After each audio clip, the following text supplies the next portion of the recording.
Hello, my name is Cody Petrus, and today I'm going to be talking about the importance of the periodic table. Have you ever thought about the meaning or importance behind the periodic table, why it was created, why we need it, and what we can use it for? To me, it is the most amazing piece of chemical knowledge known to man. It is very important to us because the way it is set up allows us to use everything we know about the elements in order to solve many complicated equations and do many complex reactions. I'm going to talk today about when and who created the periodic table, why it was created, and why it's important it was created, as well as some useful things you should know about the periodic table. In 1862, Alexander Emil Begoyer came up with his first early arrangement of the elements, which was called the telluric screw. In his telluric screw, it was a cylinder which atoms were arranged across the cylinder to where whenever you did one full rotation, 16 atomic numbers had passed.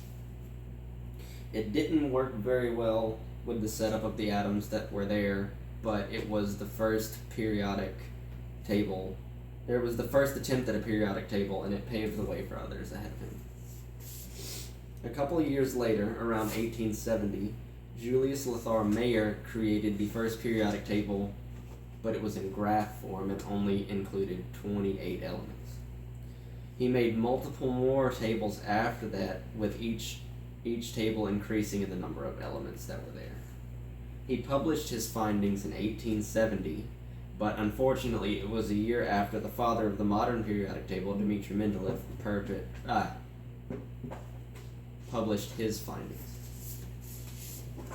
Now, Dmitri Mendeleev, father of the modern periodic table, he discovered the periodic system in 1869 while attempting to arrange the elements. He figured out a pattern when he organized the elements by way of how they reacted, that if you ordered them by atomic weight, you got pretty much the same way that he ordered them, aside from a couple, which is like iodine and tellurium.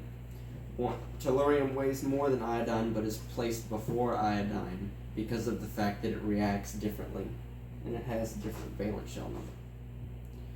Once he noticed the regular pattern, he created what is now evolved into the modern periodic table, because he didn't know all the elements back then, and they have constantly added more elements to his table, which also further cemented the table.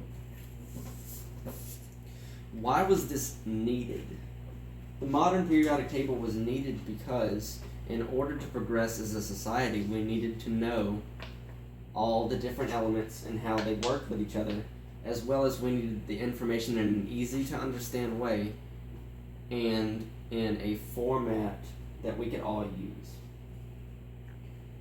A long time ago, people probably didn't have access to any of this kind of information in a very clear and uncut way, which the periodic table gives us, which in itself is a breakthrough, which gives other people the ability to understand more about the elements in chemistry in general.